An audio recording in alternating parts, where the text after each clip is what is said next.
Parshas Tzav has 96 verses and 18 mitzvos, and it's going to be mostly a continuation of the theme of Parshas Vayikra, namely the sacrifices that are brought in the Mishkan and later in the temple. And the end of the parsha is going to conclude going back to the 7 days of inauguration of the Mishkan. We read about that at the end of the book of Exodus. Once everything is assembled, once everything's completed, there's going to be 7 days of inauguration, of consecration of the Mishkan. There's going to be a transfer from Moses being the Kohen Gadol, the high priest. He's going to transfer that to Aaron and his sons. And there's an entire process dedicated to that, which is going to be described in the end of the parsha. Now the parsha begins, God spoke to Moses saying, command Aaron and his sons saying, this is the law of the elevation offering. So the elevation offering was the first offering that we read about in last week's parsha. And whereas in last week's parsha, we got the general outline of it, we're going to get more of the details here. And the Ramban points out that if you look at the beginning of last week's parsha, Parshas Vayikra, the instruction was not to Aaron and his children, it was to all of Israel. And the difference is that last week's parsha, the instructions or the narrative was relating to the sacrifices that all of Israel needs to bring, and therefore the commandment was addressed to all of Israel. Whereas in our parsha, it's about the processing of those sacrifices which were done by the priests in the tabernacle, and therefore the commandment is directed to Aaron and to his sons. So these are the laws of the elevation offerings. It is an elevation offering that stays on the flame of the altar all night until morning, and the fire of the altar shall remain aflame on it. So there's a lot to unpack here in this second verse of the parsha. We're talking about the elevation offering, but more specifically, we're talking about the second of 2 daily, what's called tamid, meaning ongoing sacrifices. In the morning, the very first sacrifice offered in the tabernacle and subsequently the temple is a daily communal, what's called tamid, which means ongoing, ever-present olah, elevation offering. It's the first one brought in the morning. And the final one brought in the late afternoon is the second tamid olah offering. And the instruction that we get right over here is the first one is the evening olah offering. It is offered in the afternoon, but it is burned. The processing of the meat of the sacrifice is burned throughout the evening on the fire, which is on top of the altar. Now, we don't have sacrifices today, but a very famous teaching of the Talmud, the Book of Brachos, tells us that the prayer schedule that we have, not the notion of prayer in general, but the fact that we have a morning prayer and an afternoon prayer and an evening prayer, that corresponds to the daily ongoing tamid elevation offerings that were present in the temple and in the tabernacle. We have the morning prayer, the Shacharis prayer, which corresponds to the morning tamid, the morning olah offering, the first one to kickstart the day of sacrifices. And we have the afternoon corresponding to the afternoon sacrifice. And we have the evening prayer, the Ma'ariv prayer, which corresponds to the processing of the afternoon sacrifice, which is done the entire night, just like the Ma'ariv prayer that we have done the entire night, modeled after the schedule of the afternoon offering, which is processed the entire night. And there's a general idea that's one of the major themes of the discussion of sacrifices, is that prayer is a substitute for sacrifices. Not to say that they didn't pray when they did offer sacrifices. In fact, part of offering a sacrifice was offering a prayer like we talked about last week. But in general, we cannot achieve the atonement, the repentance effectuated by the sacrifices, but in their stead we have prayer. This is a general idea that when someone is praying, they're in effect trying to offer themselves. They're trying to dedicate themselves, just like they would do with a sacrifice, to God via their prayer. So that's the introduction to the parsha. It's talking about the elevation offering, which is put on the fire on top of the altar all night until the morning, and the fire of the altar shall remain aflame on it. Incidentally, in the first several verses of the parsha, we're told 3 times about the fire on top of the altar, and therefore our sages derive from that there's 3 separate fires or pyres on top of the altar, which are always kept aflame. In fact, there is 2 separate prohibitions to extinguish the fires on top of the altar. Now, there's an interesting word. In fact, the word tzav, which is the name of the parsha, it means command. It's not like an instruction. It's not go tell Aaron and his sons. There is a commandment. And Rashi picks up on that nuance that the Torah uses, a little bit more of a strong word. Go command them. And Rashi quotes from our sages that every time it says command, tzav, as an instruction, it's adding some oomph, it's adding some power to the instruction, and it's trying to encourage the recipient of that instruction both now and for eternity. Meaning that there's a reason why this instruction needs to be commandment, not just told, not just instructed. It has to be commanded because there is a likelihood that people have a certain degree of resistance. And therefore they have to be encouraged because they're likely to not be as excited to fulfill this particular mitzvah as they would other mitzvahs. And Rashi goes on to tell us that the reason why they needed to be encouraged, they needed to be coaxed, they needed to be urged, they needed to be exhorted to fulfill this mitzvah, the mitzvah of the Olah offering, is because we need to be encouraged in an instance where there is a loss of money. And perhaps the explanation is, you have an animal. It's a perfectly healthy, normal animal. It could be cattle. It could be sheep. And you bring it to the temple and you slaughter it. And everything is burned. And you think about that, this prime Angus beef, all the ribs, all the steaks. You have 1,000 pounds of delicious meat. And with the Olah offering, well, there's no tangible benefit to any humans. All the other offerings, some humans partake in it. Sometimes it's the Kohen and the Kohanim, the general priestly class. Sometimes it's the owner, the person who brings it.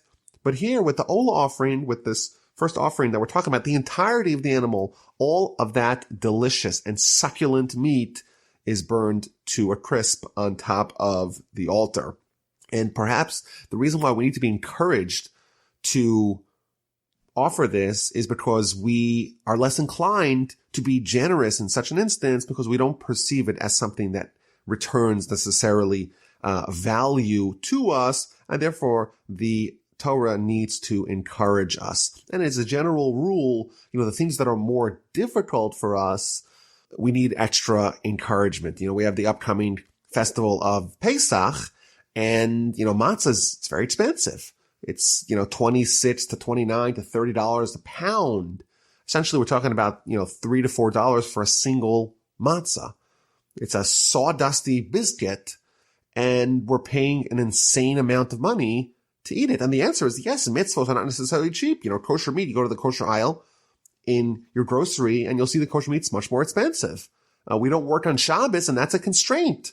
But the Almighty's encouraging us. Don't worry about it. You think you're going to lose, you're really not going to lose, and therefore we're encouraged to do it nevertheless. Now the Ramban, he disagrees with Rashi's take on this verse, and he says, wait a minute. Moses here is talking to Aaron and his sons. They're the ones who process the Olah offering. They're not the ones who bring it. And they essentially lose nothing. In fact, the one benefit that is derived to humans from the Olah offering is the hides. The hides of the animal, in fact, go to the Kohen. So the sons of Aaron, the priests, they lose nothing with bringing a sacrifice. And therefore, why would they need to be coached? Why would they need to be encouraged? Why do we need to say, tzav, command them to process the Olah? They have nothing to lose and everything to gain. So there's several answers to this question. The Chistuni, one of the commentaries, says that if the priest who is processing an Olah, so someone's bringing an Olah, whether it's the daily Olah offering that's brought by the community, the Tamid, it's an individual Olah offering, whatever it may be, if they mess it up, they have improper thoughts, they do something wrong in processing the Olah, so it needs to be replaced. Who replaces it? Well, then it would be the Kohen who messed up. They would be on the hook to replace the animal. And therefore, the risk for the Kohen is the fact that they may actually be left with the bill if they process it incorrectly. And the Kli Yakar, one of the great commentaries, he says something very fascinating. He says that it could result here in a vicious cycle. You have the Kohen, he's doing the Ola offering and he messes up. So he's got to bring a second Ola. He's got to pay for a second Ola offering to replace the one he messed up.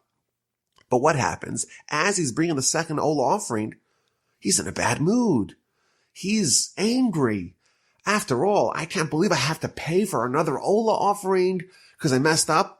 And that thought, that angry, grumpy Ola offering that is processed, the second one, will actually, those thoughts will invalidate the second one. I'll have to bring a third one, and so on and so forth. And specifically, the Ola, after all, like we mentioned last week from the Ramban, the reason why someone would bring an Ola offering is because they would have improper thoughts. Someone has improper thoughts, that is like a degree of a sin, so to speak, and therefore you bring the Ola offering to atone for that. Therefore, if the priest who is processing the Ola also has improper thoughts, so to speak, angry thoughts while offering the sacrifice, it's obviously not going to enable the sacrifice to achieve its aim, and therefore it would need to be repeated, and therefore the Kohen needs to be warned, do it properly, and don't be worried about the monetary loss. You do it right the first time, you won't have to worry about it, and don't get into this vicious cycle, this pattern, this spiraling pattern of having to constantly do another Ola, because every time you do the next Ola, you are doing it improperly.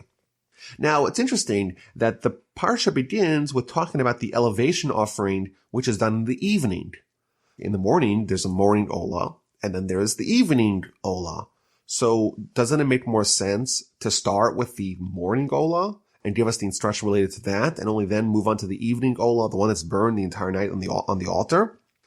Perhaps you could argue that in the Jewish calendar, we always start with the evening. Shabbos starts with Friday night, and the festivals start at night, Yom Kippur, Rosh Hashanah, etc. Maybe that's the answer. But one of the other commentaries, he tells us something interesting. He says that, let's go back into context. We've had now, 6 or 7 weeks talking about the tabernacle and building it. And we read about the fact that there's going to be a transfer of power in a sense. There's going to be Moshe, who's the high priest. After they build the tabernacle, they're going to spend 7 days of inauguration. And during those 7 days, Moses is going to be the high priest. At the end of those 7 days, he's going to transfer that to Aaron and to his sons, and he's going to consecrate them to be the Kohanim, and he's going to be demoted back to being a regular Levite. So what would happen? There's 7 days where Moses is doing all the work. Every one of those 7 days he's building and he's disassembling the Mishkan, offering all the sacrifices, including the special sacrifices that are only brought during this week of inauguration, the ones we read about in Parshas Tzav a few weeks ago. And when Moshe completes these 7 days of work, well, what's going to be? It's near evening time. And then he's going to transfer the priesthood to Aaron and his sons. And therefore, the first sacrifice that Aaron and Aaron's sons are going to offer is the daily evening sacrifice. And therefore, that's the first one that Moses instructs them, because that's going to be the first one to kickstart their careers as priests. Now, the final thing from the second verse of the Parsha, command Aaron and his sons, saying, this is the law of the elevation offering. It's on the flame on the altar all night, and the fire on the altar should not be extinguished. It should remain aflame the entire night. So if you look in the Hebrew side, you'll notice that there's another small letter on the Hebrew letters. Just like last week, the first word of the Parsha, in fact, the first word of the book, Vayikra, the last letter of the first word, the Aleph, was small. Similarly here, the mem, the letter mem for the word mokdah, which means the fire, that letter is small. And there's a variety of explanations as to why there is a small letter in this second verse of the Parsha. One of the answers, very interesting, powerful lesson, and that is that this mokdah, the word mokdah means the fire, but it's also the biggest fire. Like we said, there's 3 fires on top of the altar. And the biggest one is called mokdah. And what happens when something's really big?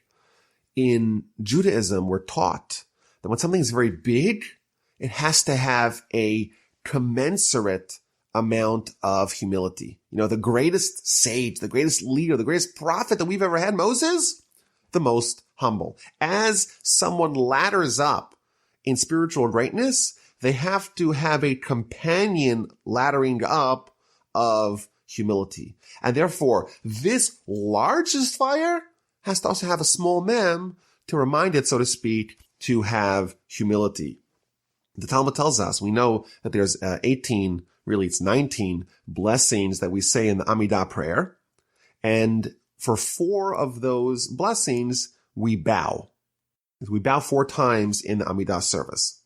The Talmud, the book of Brachos, page 34, tells us that a high priest, when a high priest says the Amidah prayer, they have to bow 19 times, 1 for each blessing. Why? Because they are greater, they have to lower and humble themselves before God even more. The Talmud even says that if you have a king, how many times does the king bow down when he says the Amidah prayer? And the halacha is, the law is, that the king bows down the entirety of the prayer. He bows at the beginning of the prayer and he unbows at the end of the prayer. And again, because he is of elevated stature, his humility has to also be of the highest regard. So here we have this largest fire, and therefore it is reminded, so to speak, and of course lessons for us, but it is reminded that it must have a degree of humility befitting its degree of high stature. So that's the first verse, and we read about the law of the processing of the elevation offering in the evening. And then we are going to be talking about the next law that we're going to be talking about is what's called the Trumas Hadeshen and the Hotzas Hadeshen.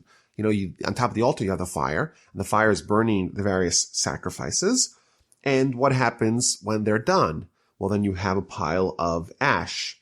So the very first activity, not sacrifice, the very first activity done every day in the temple and in the tabernacle is you take a little bit, a handful of ash, and you remove it from the top of the altar. Essentially, you're cleaning out the altar.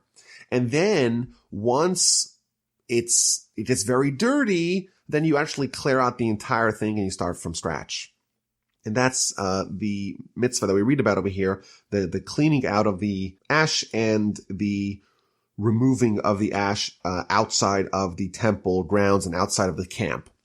Now, the Talmud actually tells us, really interesting, that this activity was actually the activity that was most desirous of the priests. This was only done by the priests, and there was an understanding that whoever did this, it was a merit to become rich. And therefore, everyone was always trying to go do it. So initially, they used to have a race where all the priests would run. The first one to get there, he wins. And then there was a story where one of the priests was running and the other one was neck and neck. And then as they're going up the altar, one of them shoved the other guy off the altar to be able to get there first, and he broke his leg. And they changed the system that it wasn't done via a race. It was done via a lottery, and they would only include Kohanim, priests that had never previously done this mitzvah, because it was something that was meritorious to bring someone to wealth, to great riches. Therefore, unless everyone present had already done it once, they would only allow first-timers to do it to be able to spread the wealth around to all the priests, give them each an opportunity, at least once in their lives, to do this interesting mitzvah, this mitzvah that leads to riches, and that is the taking out the garbage, in effect, clearing out the ashes from above the altar. Now, it's interesting that every single day, regardless of how much ashes there is, you remove a little bit you take a handful of the ashes and you remove it from the altar. And you don't wait, in effect, till the entire thing is covered in ashes and you clear it out. And there's an idea from Rav Hirsch, and he says that there's an importance of always looking forward. In every aspect of our lives, complacency and reliance on past performance is the enemy of future progress. And therefore, the very first thing that we do in the tabernacle is we take yesterday's mitzvah and we, so to speak, clear it away. We clear away the ashes of yesterday's sacrifice to remind ourselves yesterday's accomplishments are great, but in order for me to accomplish today, I kind of have to remove them to a certain extent and be able to start from scratch with a new opportunity for mitzvahs, a new day in the tabernacle, a new day to strive for greatness. Now, there's another lesson here from this Hotzas Hadesha, from taking out of the ashes from on top of the altar. If you notice, you go back to the Parshas Vayikra, it always talks about the sons of Aaron doing the work. Aaron's the high priest. He's going to become the high priest. And his sons are going to do a lot of the work that's described, that's enumerated in last week's Parsha, Parshas Vayikra. Here, as the introduction to our Parsha, it doesn't talk about just Aaron's sons. It begins with Aaron and his sons. And what's the first thing, or one of the first things that we read about, is the separation and the removal of the ashes, and eventually the instruction to place wood on top of the altar. And the question is, why are we suddenly reading about Aaron himself, not just Aaron's sons? So one of the commentaries tells us that you may think that removal of the ashes is like taking out the garbage. It's a demeaning task that you leave to the janitor. Therefore, to dispel that notion, the Torah tells us the most esteemed Kohen, the Kohen Gadol, the high priest, the spiritual leader of the people, the great Aaron, he should, quote unquote, take out the garbage. The value of the mitzvah is not the way humans perceive it, but in respect to the fact that God said to do it. And therefore, the hierarchy that we assign, these are artificial constructs. They're not real. And in fact, they're counter to the Torah. Don't think that this is a less important mitzvah. This is maybe the most important mitzvah. This is the mitzvah that we need to have Aaron himself be the one commanded to it. Don't denigrate it because you think that it's taking out the garbage. There's a famous story with a rabbi in Cleveland, Rabbi Gifter, that one of his students said to him, a student was, after all, a Torah scholar, and the student told him, well, my wife, she wants me to take out the garbage, and it's kind of demeaning. I'm a great Torah scholar, and how could I have her tell me to take out the garbage? It seems so improper. After all, I'm a great Torah scholar. So the rabbi tells him, oh, yeah, you're right. It's absolutely right. How could you have your wife tell you you're a Torah scholar? You can't take out the garbage. Next morning, knock at this man's door. And who does he see by the door? The great Rabbi Gifter. What are you here? What can I do? What can I get for you? And he says to him, oh, I'm here to take out the garbage because I heard that the husband in this house is above taking out the garbage. And therefore, I'm going to come do it because, someone's going to do it, and I'm happy to do that job. And of course, that individual took an important lesson from this story. And maybe we could even argue that the mitzvahs that people do without fanfare, without glory, are even more special. Not that they're just as special. They're even more special because there's only one reason that someone does it, only to fulfill the will of the Almighty. If it's some other mitzvah that grants a person honor, stature, plaudits, they get lauded in the eyes of their peers, well, maybe there's a little bit of seeking personal honor that's going to motivate them to do that mitzvah. Whereas to take out the garbage, the only reason why you're doing the will of the Almighty, therefore that mitzvah is ever more powerful. So then we read about the fire on top of the altar. There has to be a continuous fire. The fire cannot be extinguished, and you have to add wood on top of the fire every day as needed. And on top of those fires, you actually offer the sacrifices, and there's a continuous fire. It should never be destroyed. Rashi points out that there's two separate prohibitions against extinguishing the fire. Now, one of the commentaries, Rabbeinu Bechai, he notes that there's an incredible miracle that happened in the altar, because as we read about in previous weeks, the altar is covered in a thin film of copper.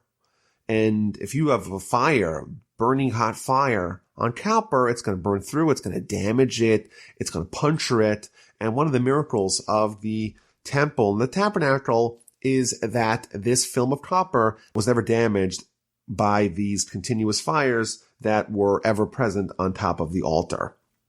Now, when it says that the fires will not be extinguished or may not be extinguished, it is viewed both as a commandment, but it's also a promise. Why?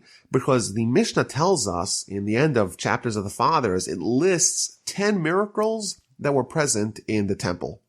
And one of them was the miracle that the waters of rain would not extinguish the fires on top of the altar. You have these three fires, and sometimes it's raining, maybe there's a thunderstorm, there's a lot of rain, and normally rain would extinguish the fire, but one of the miracles of the temple, one of the miracles of the tabernacle, is that even though the fires were exposed to the elements, they were never extinguished by the rain. Now, Reb Chaim Volozhiner, one of the great commentators on Pirkei Avos, in his commentary, he asked an interesting question. He says, wait a minute. There's a miracle here. The water, the rain is pouring down on the fires on top of the altar, and the fires are not extinguished. That's an amazing miracle. But isn't there a better miracle that we could do? Can't we just have God take that the fire is not even struck by the water? The water constantly misses the temple, the tabernacle area. It never rains there. Isn't that a better miracle to do? And he said, interesting idea, very powerful idea. He says that the water is always representative of a livelihood. You know, in an agrarian society, people need water. The water is the most critical ingredient to the success of their crop. If it rains, they have a crop. If there's a drought, then everyone's starving. So water is always emblematic, is always representative of the livelihood. And the fire is representative of Torah. And we maybe sometimes think, we have a tendency to think, that when we study Torah, well, how can we study Torah? How could the flame of Torah, so to speak, survive when we have all these concerns of life? I gotta make a livelihood. I can't study so much Torah. I can't spend so much time studying Torah because, after all, I gotta make a living. I gotta feed my family. And therefore, we have this miracle. Yes, there is water. And yes, the water is hitting the fire, but don't think that the waters will extinguish the fire. Even when you have the challenge and the responsibility of making a livelihood, don't think that that will impinge, that will encroach upon your Torah study. Your Torah study will still outlast, even when it's raining upon it, if you are truly dedicated to that. So that's the beginning of the parsha, and then we start going into more of the various offerings and how they are processed. So we had already the Ola offering. We learned some of the laws of what is present on top of the altar. And now we read about the meal offering. And these are meal offerings. These are minchas that we didn't talk about in previous weeks. And there are three of them mentioned in the next several verses. Number one, that every Kohen, every priest, on day one of their inauguration in temple service, they bring a meal offering. And then the high priest, also, on the day that they are inaugurated to be the high priest, they bring a special meal offering on day one. And then the high priest brings an additional meal offering every day, twice, just like there's the two daily communal Tamid Ola sacrifices. Every day there's two daily high priest meal offerings that he brings in the temple, in the tabernacle, every day. Now, the Sefer HaChinuch, which is a medieval book that gives us some of the background and some of the principles undergirding the reasons why we have mitzvos. He says the reason why the high priest has to bring two daily meal offerings for the entirety of his tenure as high priest is because, after all, the role of the high priest is to be the intermediary between the Jewish people and their Father in heaven. He's responsible to, so to speak, elevate the prayer on their behalf. And via his prayer and via his sacrifices, the Jewish people are forgiven. We spoke about this a little bit last week, that when the high priest makes a blunder, in effect, it portends poorly on the entirety of the Jewish people because he's, after all, their emissary. He's their stand-in, so to speak, in the relationship with God. But therefore, someone like that who has communal responsibility, he should bring a sacrifice that corresponds, that mirrors the communal offering brought every day. Just like there's two daily Tamid offerings, there's two daily offerings that the high priest brings. And all this, again, the reason why is to awaken our thoughts and to place our mind and our focus with God, to help encourage us to pray and to repent and to deepen our connection with the Almighty. Now, in verse 11, we read a very interesting idea, which, even though the laws of sacrifices are not relevant in modern life, at least not until we build the third round of the temple. But there's a law here that is invoked over here, and actually in 11 and verse 21 we see the same idea that is actually present in common life today as Jews. And I'll read to you verse 11. Every male of the children of Israel shall eat it. This is talking about the meal offering, an eternal portion for their generations. From the fire offerings of Hashem, whatever touches them shall become holy. Those last words, whatever touches them shall become holy. What it means is, if there's a food or a vessel that comes into contact with a holy sacrifice in a way that it absorbs some of its taste, that food and that vessel has to be treated according to whatever halachic stringencies of the meal offering. Meaning, if there's certain requirements as to when you're allowed to eat it and who's allowed to eat the meal offering, those restrictions and those requirements are conferred upon the other thing, the other food item, the other vessel that has absorbed that taste. Similarly, we read about the sacrifice, the chatas sacrifice in verse 20 and 21, whatever touches its flesh becomes holy. And if you have a earthenware vessel in which this holy meat was cooked in, then the earthenware vessel has to be broken, because an earthenware vessel cannot be kosher, cannot be purified. But if it was cooked in a copper vessel, it could be purged and rinsed in water. So this is an idea that we call koshering, meaning that if you have some taste which is absorbed in the walls of a vessel, it can be purged, it can be cleansed. If you burn it out, so to speak, you're able to remove the vestiges of taste that is absorbed in the walls of those pots and pans and other dishes, and therefore you could kind of cleanse it. So we have, for example, Pesach, you have a problem if you have a vessel, a pot, for example, that was used to cook something which is not kosher for Pesach, like chametz, so leavened bread. So can you use that pot on Pesach or not? So here's the kind of source of this idea that whatever is absorbed in the walls of a vessel, that taste becomes part and parcel of the vessel, and that could be conferred to whatever is being cooked in that vessel anew. So you have, let's say non-kosher food. It's cooked in a pot. Can you use that pot? You can't. Because if you use that pot and you cook something in that pot, that taste of the non-kosher is now conferred upon the new food, and therefore the new food becomes non-kosher, like the pot is non-kosher. Similarly, if you have a pot which is not kosher for Pesach, that confers the non-kosher for Pesach-ness on top of the food that is cooked inside of it. So you won't be able to use it. However, the workaround is, if you cleanse, if you purify the pot, if you purge it, you're able to kind of cleanse it from the taste which is embedded in its walls, and therefore it can become like a brand new pot and can be used. If you have a non-kosher pot, you could make it kosher. If you have a non-kosher for Pesach vessel, you could make it kosher for Pesach by this process of koshering it. We read about the processing of a sin offering. Again, this is the general rules we read about in last week's parsha, but the actual processing of the sacrifice is instructed to us in this parsha. And we read an interesting law, and this is something that we'll see a little bit more about, some more examples of this. If someone brings a sin offering, if the priest brings a sin offering and by mistake sprinkles the blood in the wrong location, so in effect it invalidates the sacrifice, it cannot be eaten, and it should be burned. It must be burned because it was invalidated. And then we read about the processing of a guilt offering and which parts of the meat are given to the priest. And then verse 11 of chapter 7, we read about a feast peace offering, which is called like a Thanksgiving offering, or carbon toda, which is in effect a version of a peace offering, which is done when someone has a miracle that happens to them. This is a special sacrifice that someone brings in the event that one of 4 miracles happen to them.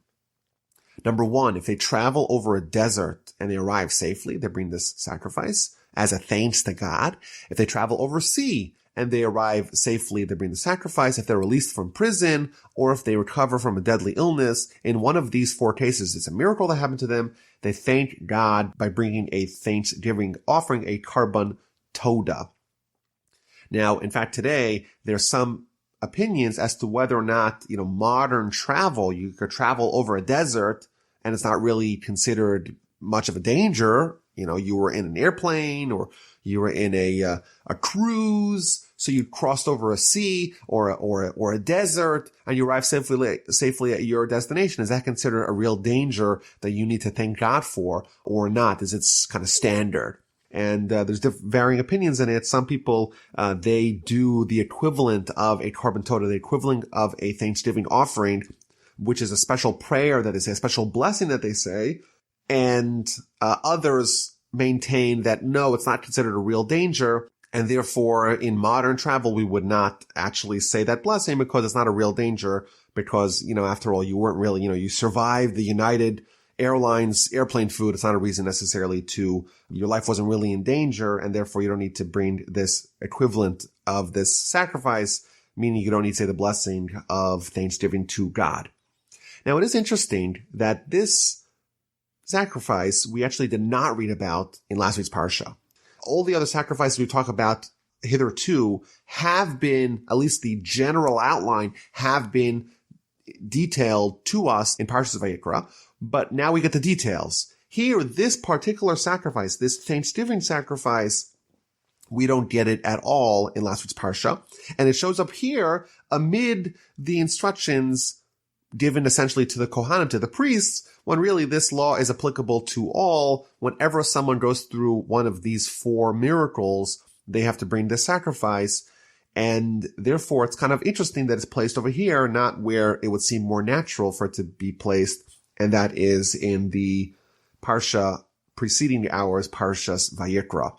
So some of the commentators suggest that, look at these 4 miracles. Someone travels through a desert, travels over a sea, someone's released from prison, someone who recovers from a deadly illness. These miracles are not necessarily nature defined.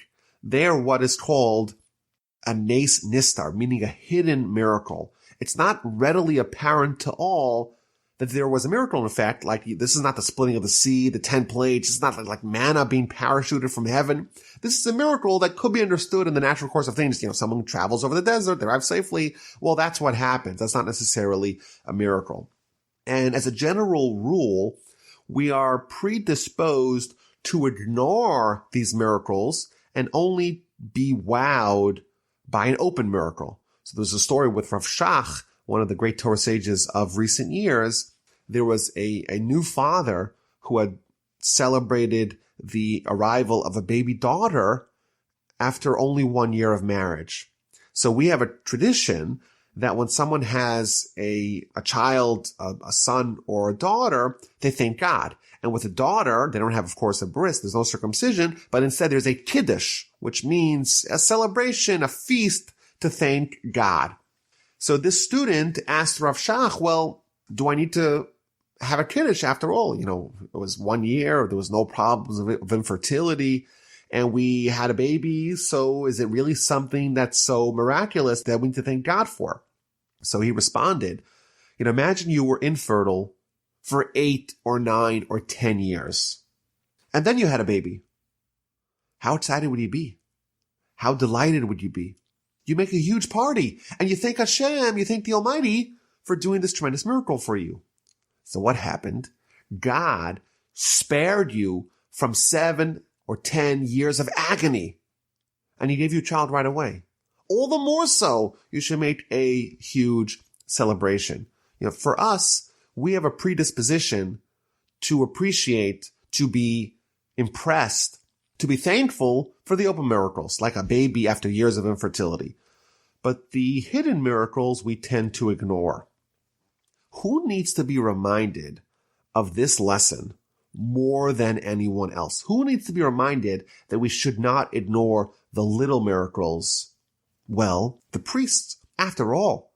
They were privy to ever-present open miracles in the temple, in the tabernacle, every day. And like we mentioned earlier, with the chapters of the fathers, the end chapters of the fathers, it lists 10 open miracles that were present in the temple and the tabernacle at all times.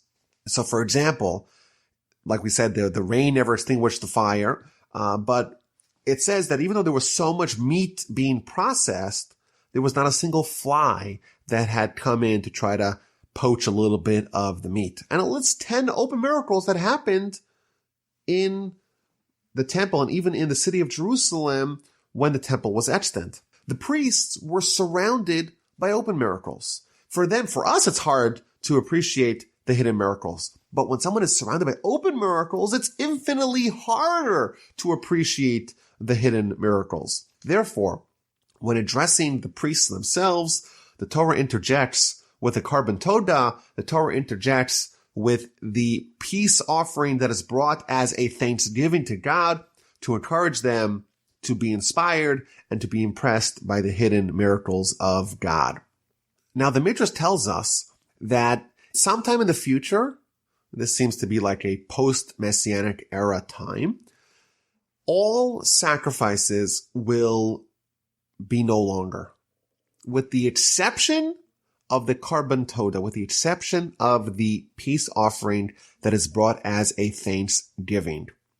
Similarly, in this distant future, or in this different world that is being described in the future, all prayers will also be discontinued, but the prayer of thanksgiving will not be discontinued. We have at the end of the Amidah prayer, we have the Modim prayer, which is the thanksgiving prayer. That's the one blessing that will not be discontinued.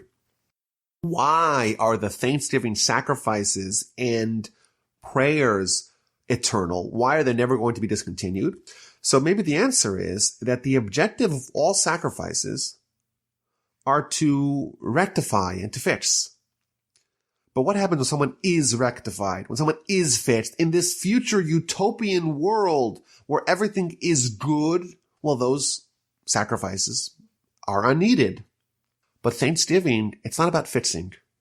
It's the objective of the world.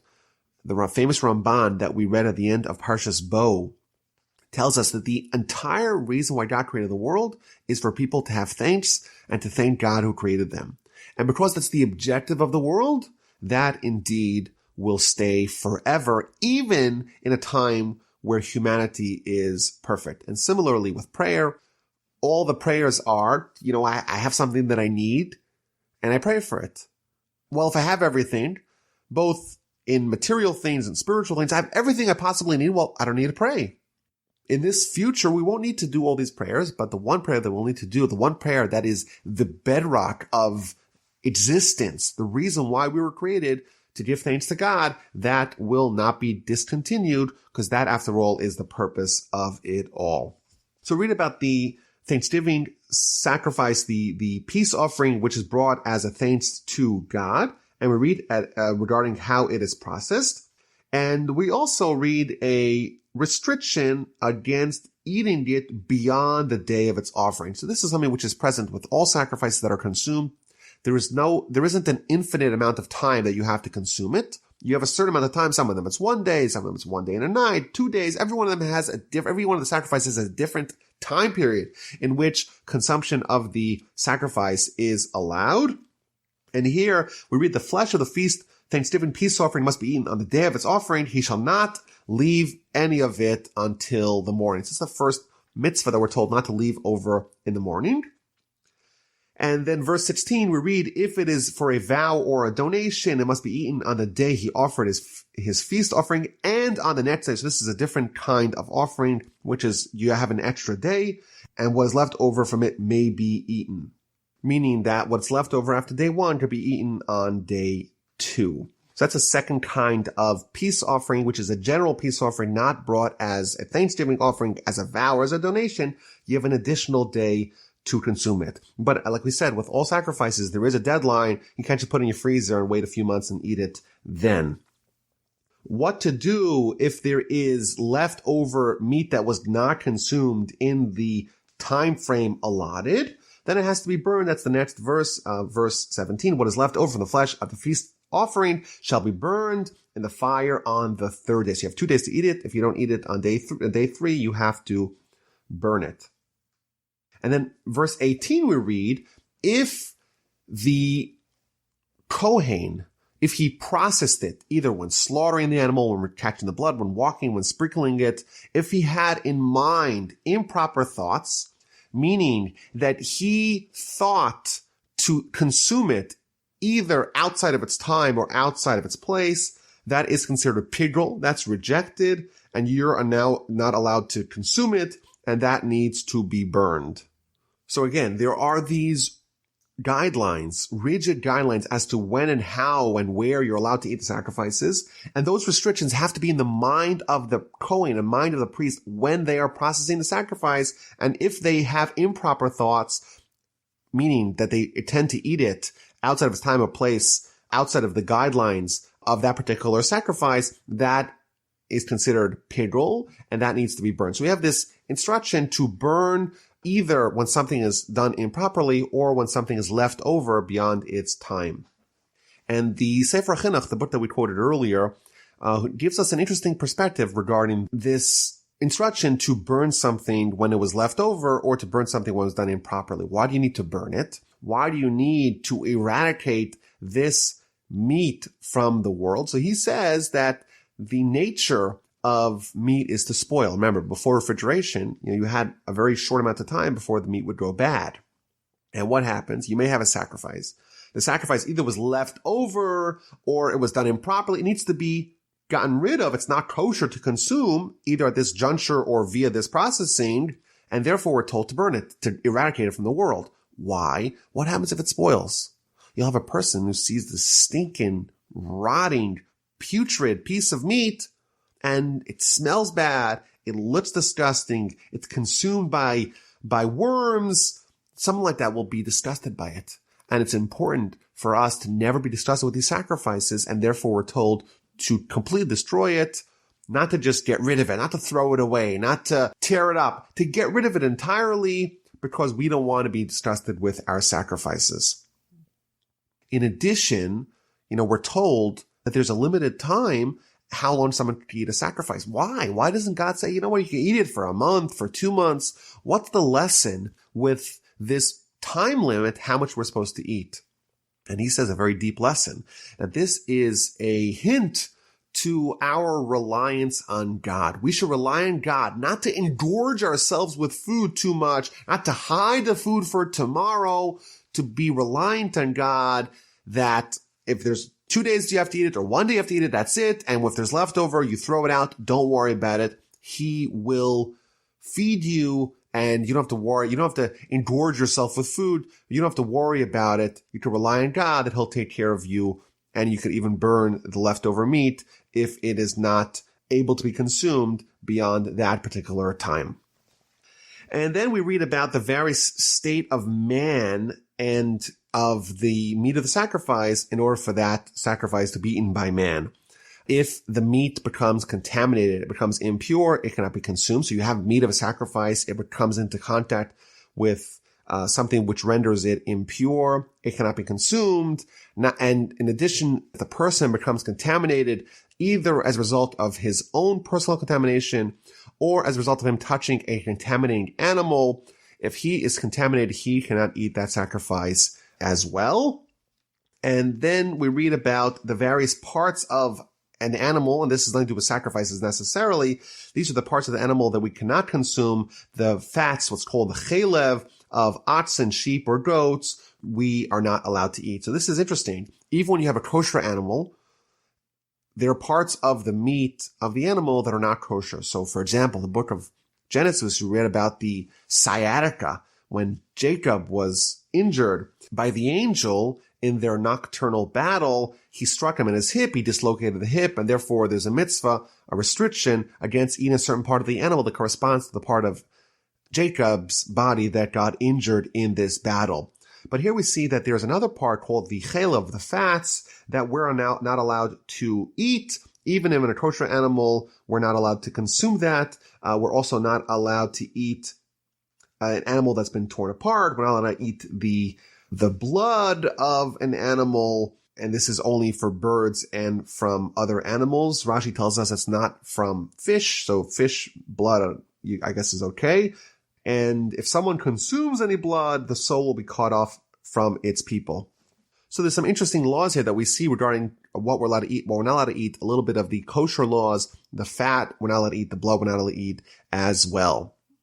Now, the Sefer Chinuch tells us that the reason why we are not allowed to eat these foods, in general, all the laws governing kosher, says the Sefer Chinuch, is because when someone consumes an animal or whatever they consume, you are what you eat. And there are certain parts of the animal that foster either things which are not healthy physically or things which are not healthy spiritually. And therefore, the parts of the animal that we're told not to eat, the blood, the fats, etc., those are things that are bad for us, and therefore the Torah wants us to avoid them and gives us the restriction against consuming them. Now, the blood, like we said, the bird and the animal is prohibited, but the fish and the grasshopper, we're allowed to eat the blood of those animals is okay. Of course, bon appetit for anyone that is interested in doing that. And the Ramban actually tells us that the reason why we're not allowed to consume blood is because when that is absorbed, it actually creates haughtiness and arrogance within us. That is the result of consuming blood, and therefore we're encouraged by the Torah and we're restricted by the Torah against consuming it because it's going to engender bad character within us. And then we read about the process of the peace offering and which parts of the animal are given to the Kohen. And finally, in verse 37, we read a conclusion of the topics discussed until now. This is the law of the elevation offering, the meal offering, the sin offering, the guilt offering, and the inauguration offering, the feast peace offerings, which Hashem commanded Moses on Mount Sinai on the day he commanded the children of Israel to bring their offerings to Hashem in the wilderness of Sinai. So there's a conclusion here. These are the offerings, but it begins, this is the law of the elevation offering. And the Talmud tells us, based on this particular verse, it says, Zos HaTorah, this is the law, this is the Torah. It says the Talmud, the book of Menachos, someone who studies the law of a sacrifice, it is as if he brought that particular sacrifice. Meaning that if someone studies the law of the elevation offering, that creates the same reality spiritually as if they themselves offered the elevation offering, and the same would apply to all the various offerings.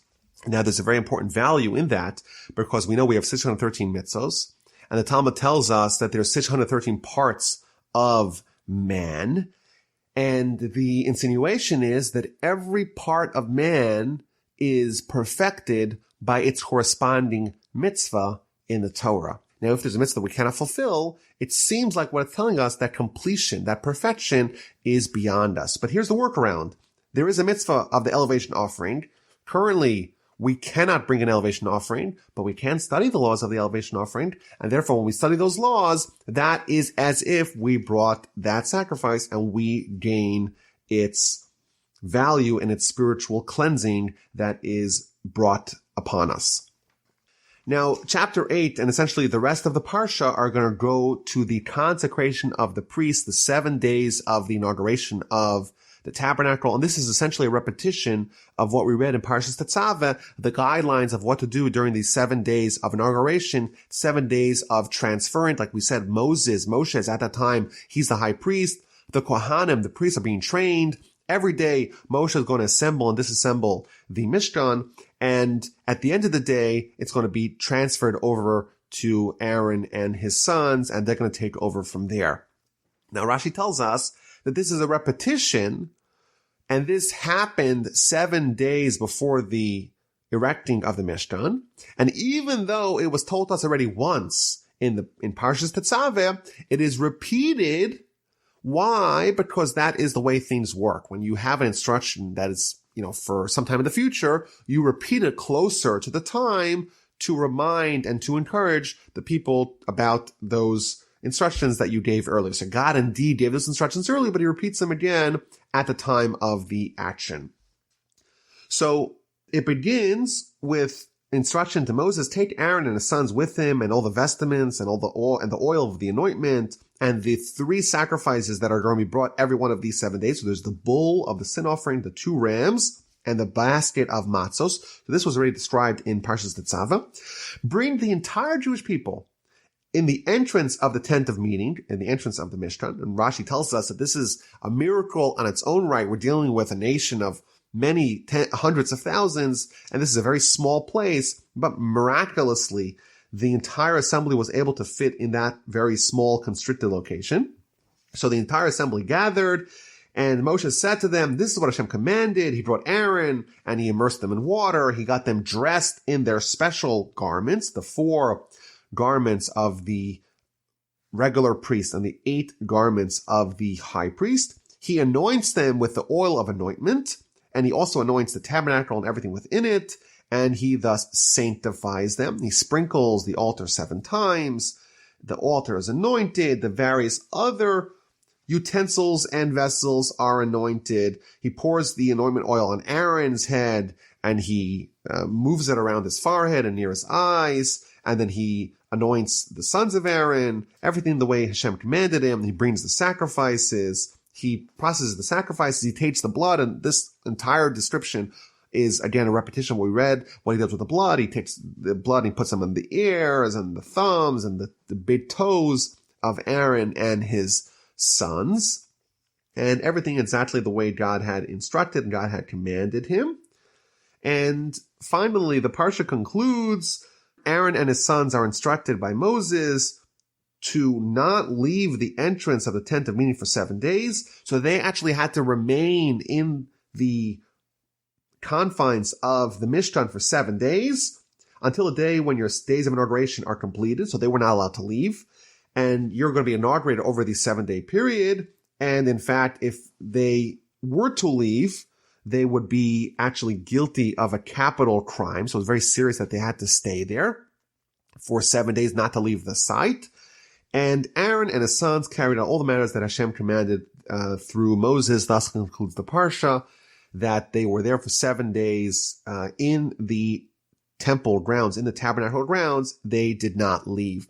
There is a statement from Rav Hirsch about these 7 days that Moshe is building the Mishkan 7 times and is disassembling it 7 times, all in the same location. So this is not assembly and disassembly to move. It's just assembly and assembly to stay in the same location. And that is hinting to the 7 places where the Mishkan, where the tabernacle and the temple were situated. Number 1, you have in the wilderness, so until they arrive in Israel. Once they arrive in Israel, they establish it in Gilgal for 14 years, then to Shiloh for 369 years, then Nov and Givon, that's 5, first temple, second temple. There were 7 distinct locations where the temple was erected, and each one of them, it had to be removed. Either was destroyed or it was relocated.